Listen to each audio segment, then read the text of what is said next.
Nolan, many question marks on Sancho as he continues to search a suitable club side to ply his trade and flourish. Let's just talk about Jadon Sancho before the international break was introduced to the crowd in that draw against Crystal Palace. He's joined on loan from Manchester United. You look at that performance he pulled off in the Champions League semi-finals against PSG.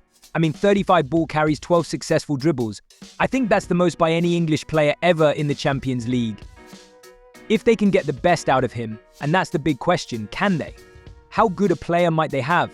No, he's the top player. We know he's the top player, but you've got, as you said, if they can, that's the big one. Can they get the best out of Jadon Sancho? How does Maresca do that? Well, he's going to Chelsea to play week in, week out. You've got to fit him in somewhere. Is he going to play week in, week out there? I don't think so, because they've brought in players like Neto on the wing. They've still got Mudryk there. He could join the queue in that. That's what I mean. There's a whole list of players and Nkunku. So I hope he does well anyway, because as you say, he's a talented boy. He went back to Dortmund last season, and he was outstanding for them. You're right, against PSG, I thought he caused the left back loads of problems. He's a talented boy, but where are you going to fit him into that? Cole Palmer wants to play in the 10. He does want to play in the 10. Just being assertive, Nolan. Yeah, obviously I respect my elders, but yeah, he wants to play in the 10. But Sancho wants to play side Evo. So, yeah, there's a lot of players in that position. Over to you, Mace. No, I was just going to ask you, is this his last chance at such a young age as well? Yeah, I think it is his last chance, I do, but he's got to be given the chances.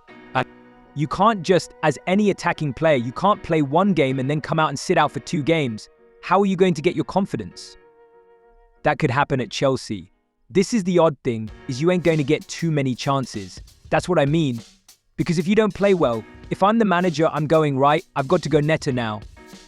Yeah, exactly. You're not going to get 6, 7, 8, 9 chances because of the wingers they've got, and that's going to be a problem. I think he does well. I really do. No, I hope he does, of course I do. I think he went back to Dortmund, and he showed what a player he was. And it was embarrassing for Ten Hag to be looking on, watching him play in the Champions League final. The boy did play well. Do you think, though, that he done well at Dortmund because they accepted him the way he is? Unfortunately, the modern-day manager now, it's not just setting a team up, putting them on the pitch. Sometimes you have to put an arm around and babysit some of the players, and I think he needs special attention. If you show him the love, I'm sure he will pay you back on the field. But that's a good point about, is he going to play the amount of games that he wants to? Because as May said, they love to rotate at Chelsea. They certainly do, we shall see. And just a quick one from you, Tim, as a former manager, just in terms of what's going on behind the scenes at Chelsea, because that was the story dominating the international break from a Chelsea point of view. The rift in the ownership between Behdad Eghbali and Todd Boehly. Todd Boehly, despite, it's a 12.5% stake, but he's very much the front man. He wants to buy them out. There seems to be a difference of opinion. There was over the future of Mauricio Pochettino, it sounded like Boehly very much wanted to keep him. McNally had very different ideas. In terms of how this plays out, you think back to the days of Kroenke and Usmanov at Arsenal. That didn't go well. The club drifted for around about a decade. Is there a worry the same could happen at Chelsea if this isn't sorted out? I think it's really important that Maresca don't use this as an excuse. There's nothing to do with him, whatever goes on at the top. He's got the job, they've backed him. They probably, I would say, got one of the strongest squads in the Premier League at the moment. Yeah, it's a bit of a mismatch, it's unbalanced position-wise. But he's certainly got the tools to work with, they give him that. Don't use it as an excuse when things start turning bad. I'm not saying he will. I think he's got a magnificent opportunity for doing very little. He's got Leicester, who had the best players in the Championship, got promotion, and then he's gone to one of the biggest clubs in the Premier League, serial winners of the Premier League as well in Chelsea.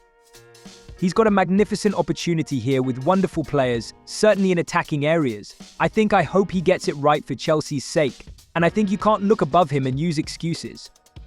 And I don't think it's anything to do with him.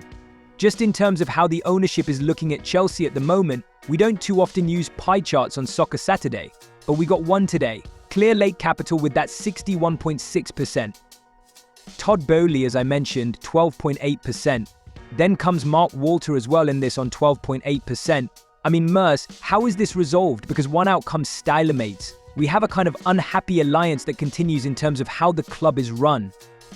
But then we question, well, who's Maresca taking the lead from? Who's he taking directions from? How do you see this being resolved? I don't know, but it needs to be resolved. I think, we hear so much, Chelsea fans, what's happening in the background when it's all about what's on the pitch. But I agree with what Nola says. Just got to worry about what's going on the pitch. Yeah, because if they're flying, it's not. Yeah, it's flying, it doesn't matter. But it needs to. I still don't know the plan. Jackson's there till 2003. You think they know the plan? No, I don't. I think it's a bit of a guessing game at the moment, buying a lot of young players. Hopefully, if Jackson scores 25 goals next season, they'll sell him. It's got till 2033. But that's the whole idea of putting these players. If Palmer becomes unbelievable and keeps on doing what he's doing, he'll be a £100 million player. They will sell him for £100 million. That's how it works. They're not giving these players all these to run their contracts out in 63 years' time, right? We're going to take a break.